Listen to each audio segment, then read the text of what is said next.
The invasion of Poland in September 1939 shattered the peace of Europe, signaling the start of a dark and unprecedented era.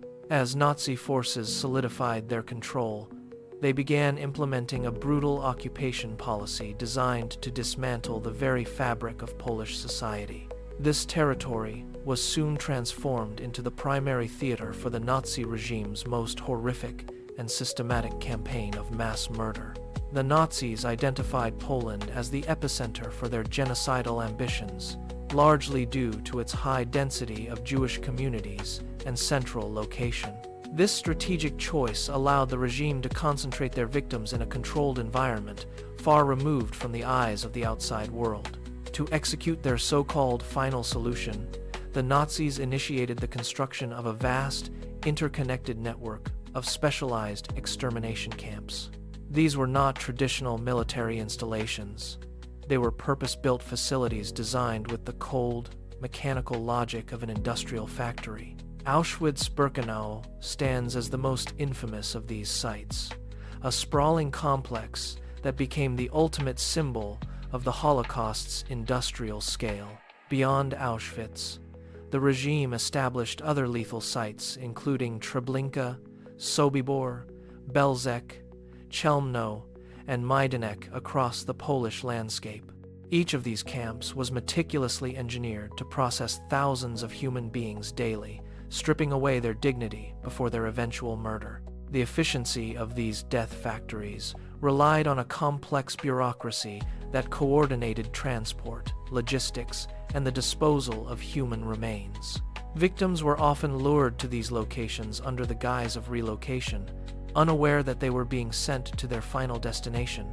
Upon arrival, the process of selection began immediately, separating families and determining who would be forced into labor and who would die. The sheer scale of this operation required the complicity of thousands, turning the machinery of a modern state into a weapon of mass destruction. Millions of Jewish men, women, and children were systematically murdered, their lives extinguished in a calculated effort to erase an entire people. The Polish population also suffered immensely, as the Nazi regime sought to suppress any potential resistance through terror and mass executions.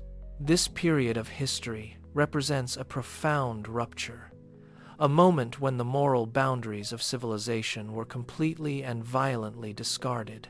The industrialized nature of the killing process meant that the perpetrators could distance themselves from the horrific reality of their actions.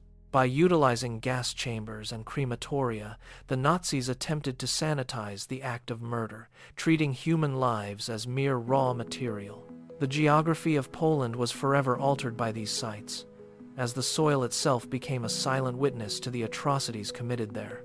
It is essential to understand the mechanics of these camps to grasp how such a tragedy could be allowed to unfold on this scale. The logistical precision required to maintain these death camps highlights the terrifying capability of a state to mobilize for evil. As we examine these events, we must confront the reality that these facilities were designed to operate with chilling, emotionless efficiency. The victims were denied their humanity at every step, treated as numbers in a ledger rather than as individual human beings. This systematic dehumanization was a critical component of the Nazi strategy, intended to break the spirit of those they intended to destroy. The legacy of these camps is not just in the numbers, but in the profound silence left behind in the communities that were decimated. Entire centuries of culture, tradition, and history were wiped away in the span of a few short, agonizing years of occupation. The trauma inflicted upon the survivors and the families of the victims remains a deep, unhealed wound in the collective memory of Poland. By turning the state into an instrument of murder, the Nazis created a legacy of suffering that permanently scarred the heart of Europe. The infrastructure of death was so pervasive that it left no corner of the occupied territory untouched by the regime's genocidal intent. We must look closely at the architecture of these camps to understand the depth of the planning that went into this destruction. The rail lines leading into these camps were the arteries of the Holocaust, funneling victims from across the continent into the abyss. Each train arrival was a carefully orchestrated event, designed to overwhelm the victims and prevent any possibility of meaningful resistance. The guards and administrators of these camps operated under a culture of absolute obedience, where moral conscience was systematically suppressed. It is difficult to comprehend how the modern world could produce such a concentrated and efficient system for the purpose of slaughter. The impact of these actions extended far beyond the immediate victims, affecting generations who would grow up in the shadow of this trauma. Historical records and survivor testimonies provide a harrowing account of the daily horrors that occurred within these barbed wire enclosures. These accounts serve as a vital reminder of the fragility of human rights when faced with the unchecked power of a totalitarian regime. The silence of the Polish countryside today stands in stark contrast to the screams and suffering that once defined these locations. We are tasked with the responsibility of remembering these events, ensuring that the scale of the tragedy is never minimized or forgotten. The study of these camps is not merely an academic exercise, it is a confrontation with the darkest capabilities of human nature. By analyzing the methods used, we gain insight into how propaganda and ideology can be used to justify the most heinous crimes. The Holocaust in Poland serves as a grim warning about the consequences of hatred when it is institutionalized by a government. The sheer volume of evidence recovered from these sites leaves no room for doubt regarding the reality of the genocide that occurred. Every camp had its own specific role in the broader plan, contributing to the overall objective of total annihilation of the Jewish people. The administrative records kept by the Nazis themselves provide chilling proof of the meticulous planning involved in these mass murders. The physical remnants of these camps, such as the ruins of gas chambers, stand as permanent monuments to the victims of the Holocaust. Preserving these sites is a way to honor the memory of those who were lost and to educate future generations about the past. The tragedy of the Holocaust is a universal story of loss, yet it is deeply rooted in the specific history of occupied Poland. As we reflect on these events, we must acknowledge the immense courage of those who resisted and the tragedy of those who could not. The void left by the millions who were murdered is a testament to the magnitude of the crime committed against humanity during this time. We continue to uncover new details about the operations of these camps, adding to our understanding of this dark chapter in history. The lessons learned from this period are vital for the preservation of democracy and the protection of human dignity worldwide today. It is our duty to ensure that the stories of the victims are told, and that their humanity is recognized and respected always. The memory of the Holocaust is a heavy burden, but it is one that we must carry to prevent such atrocities from recurring. The landscape of Poland remains marked by the scars of this history, a reminder of the fragility of peace and human life. We must remain vigilant against the forces of intolerance and hatred that can lead to such catastrophic outcomes in our own time. The history of the Holocaust is a call to action, demanding that we stand against injustice wherever and whenever it may appear. By studying the past with honesty and rigor, we can hope to build a future where such horrors are truly unthinkable and impossible.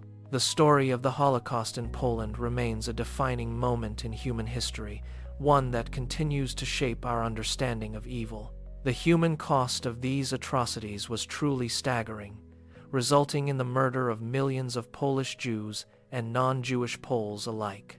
Those who dared to resist the occupation, or were simply targeted by Nazi racial policies, faced systematic persecution and brutal, calculated violence. The scale of this violence was entirely unprecedented, leaving behind a profound legacy of trauma and loss that we still study today. This deep-seated grief remains a central part of the national consciousness, shaping how we remember the victims and honor their stolen lives. As the war progressed, the terrifying reality of these camps became a central focus for the global effort to understand Nazi cruelty. The world began to witness the true depths of this hatred, sparking a desperate necessity for justice and international accountability after the war. By examining the history of these specific locations, we gain a much clearer understanding of how the Holocaust functioned as a state-sponsored project. It was a cold, industrial process of annihilation, designed to erase entire communities from the map with chilling, bureaucratic precision and dark intent.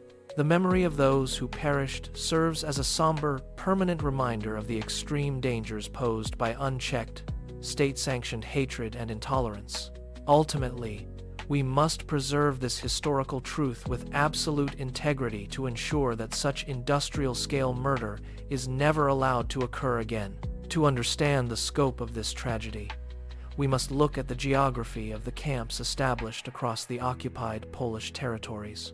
Nazi planners chose Poland specifically for its large Jewish population and its central location within the expanding reach of the Third Reich. Auschwitz-Birkenau stands as the most notorious symbol of this system, where complex infrastructure was built to facilitate mass murder on a daily basis.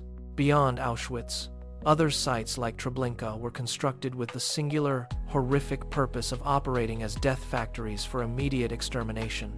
Sobibor, Belzec, and Chelmno functioned similarly, utilizing gas chambers and crematoria to carry out the systematic destruction of human life.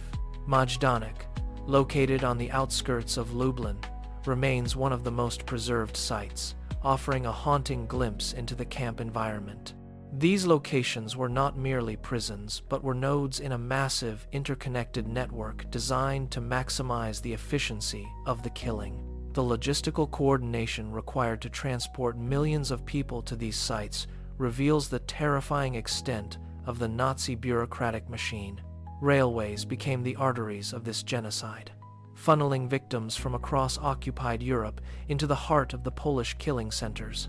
Witnesses who lived near these camps often described the constant flow of trains, a sight that became a permanent scar on the landscape. The silence of the local populations was often enforced through fear, as the Nazis maintained a brutal grip on every aspect of daily life. Inside the perimeter, the dehumanization process was total, stripping victims of their names, their belongings, and eventually their very existence. Survivors have provided harrowing accounts of the conditions, detailing the struggle to maintain humanity amidst the most inhumane circumstances imaginable. These personal testimonies are essential, as they provide the human perspective often lost within the cold, statistical records of the regime. Historians continue to piece together the internal operations of these camps, analyzing documents that reveal the planning behind the final solution. The sheer volume of paperwork generated by the perpetrators serves as undeniable evidence of the intent to commit mass murder. Each camp had its own specific rhythm of death, dictated by the changing demands of the Nazi leadership throughout the war years. As the tide of the war turned, the Nazis attempted to destroy the evidence of their crimes, burning records and dismantling facilities.